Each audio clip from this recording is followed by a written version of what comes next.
My name's Lexi. I'm 20 years old, blonde hair, blue eyes, and I still live at home with my mom. Our place isn't anything fancy, just a small cottage on the edge of town. My room used to be the guest room, and now it's mine. It's not glamorous, but it works. I've never been the kind of girl who maps out a 5-year plan. I didn't go to college. Instead, I pick up work where I can. Cafes, warehouses, helping out with moving jobs. It pays just enough, and I like the freedom. No boss breathing down my neck. No schedule chaining me down. My mom hates that, though. She wants me to be serious, settle into a career, find someone, start a family. Every other day, it's the same lecture. About a year ago, she made a new friend. Her name was Elise. Not a lifelong buddy, just someone she met at a community thing. Elise is 35, about 15 years older than me, but honestly, she doesn't look it. She's elegant, always put together, always confident. She started coming by our house all the time for coffee with my mom. At first, I didn't pay much attention. She was just mom's friend. But I noticed little things, the way she laughed at my jokes from the other room, the way her eyes lingered on me when she thought I wasn't paying attention. I didn't think much of it until that night. It was just past midnight. I was lying in bed, scrolling through my phone when it buzzed with a new message. From Elise. I frowned. Why would she be texting me? Was something wrong with my mom? I opened it. It was a photo. She stood in front of a mirror, her hair a little undone, wearing a silky robe. Not explicit, but the way the fabric hugged her curves, the way she looked straight at the camera, it wasn't casual. And beneath it, just 4 words. This stays between us. My breath caught. For a moment, I thought, maybe this was a mistake. Maybe she sent it to the wrong person. But no, the name at the top was mine. I stared at it for a long time, locked my phone, unlocked it, and stared again. Still there, still her. Finally, I typed, "Did you mean to send this to me?" Her reply came almost instantly. Yes, and I don't regret it. My heart raced. Not from fear, but from adrenaline. Something had shifted. A line had been crossed. Oh, and before I go on, let me quickly say, if you want to hear even more exclusive stories like this one, plus see behind-the-scenes photos and even chat with me directly, check the link in the description. That's where I share the things I don't post anywhere else. Back to Elise. After that first photo, she sent another. And another. Each one bolder, but still classy. Just for me. I barely slept that night. Not because I was confused, but because I knew things were about to change. The next morning was surreal. My mom was at the kitchen table scrolling her phone, ranting about the neighbor's dog. And then right on cue, the doorbell rang. Elise. She walked in like nothing had happened. Tight trousers, cream sweater, hair brushed back. She kissed my mom on the cheek, handed her pastries, and slipped into the kitchen. But when her eyes found mine across the room, the look she gave me wasn't casual. It was a spark, subtle but undeniable. Later, when my mom's phone rang and she rushed out to the pharmacy, the house went quiet. Just me and Elise. I walked into the kitchen. She leaned against the counter, sipping coffee like it was any normal Saturday. "So," I asked softly, "what was last night about?" Her eyes met mine. Calm. No guilt, no shame. "What do you think it was about?" "You're my mom's friend," I said.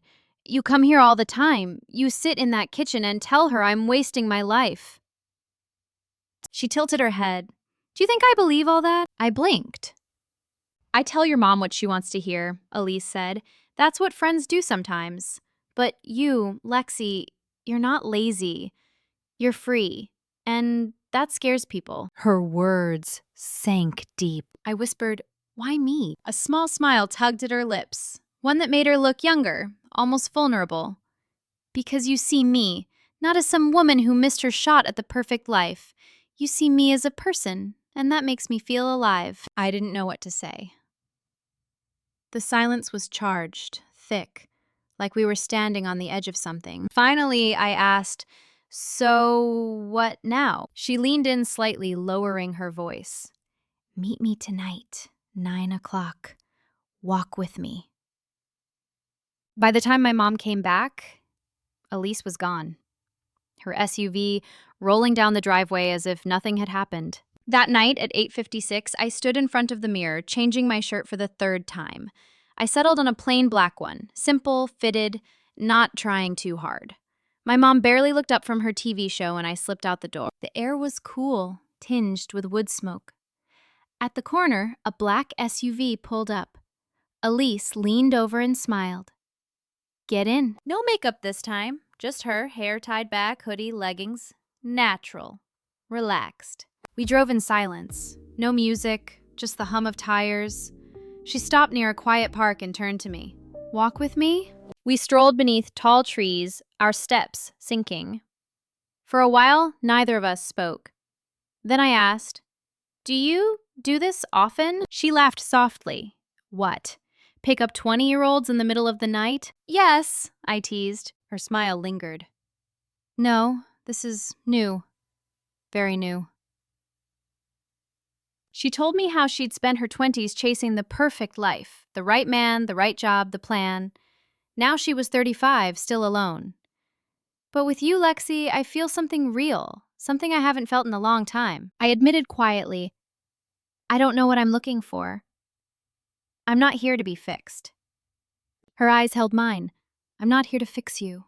I just want the real you, no roles, no masks. We stopped beneath a streetlight.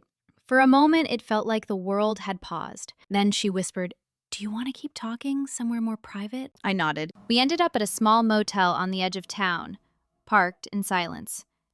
Neither of us moved for a long moment. I'm not here for a fling, she said finally. I want something meaningful, even if it's complicated. Swallowed. Then you're not alone, because this means something to me too. She reached for my hand, and together we went inside. What happened that night is between us, but I'll say this. Everything changed. The next morning, sunlight streamed through the thin curtains. Elise lay beside me, hair mussed, barefaced, beautiful. No masks, no pretense. When her eyes opened, she smiled softly. Hey, I whispered back. We didn't need to say much. We knew.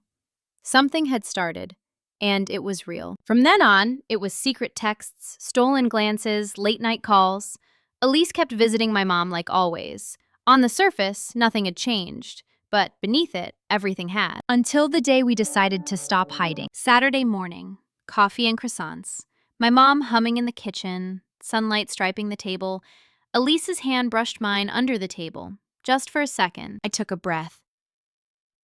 Mom, we need to tell you something. She looked up, curious. Elise and I were together. Silence.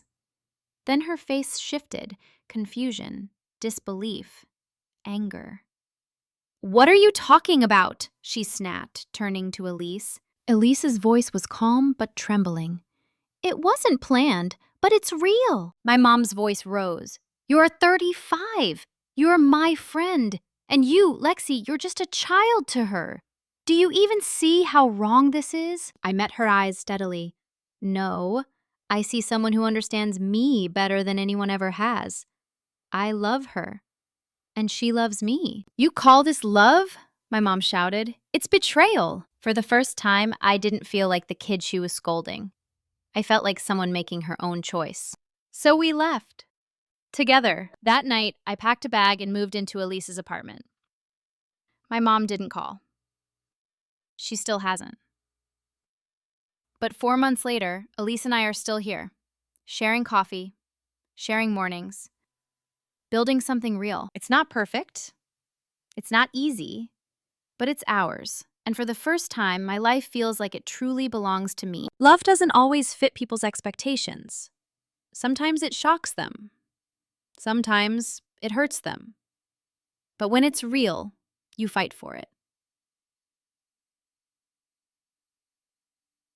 So tell me, what do you think? Is love worth it, even when it costs you approval? Drop your thoughts in the comments. I'd love to hear. And if this story moved you, don't forget to subscribe for more real stories like this one.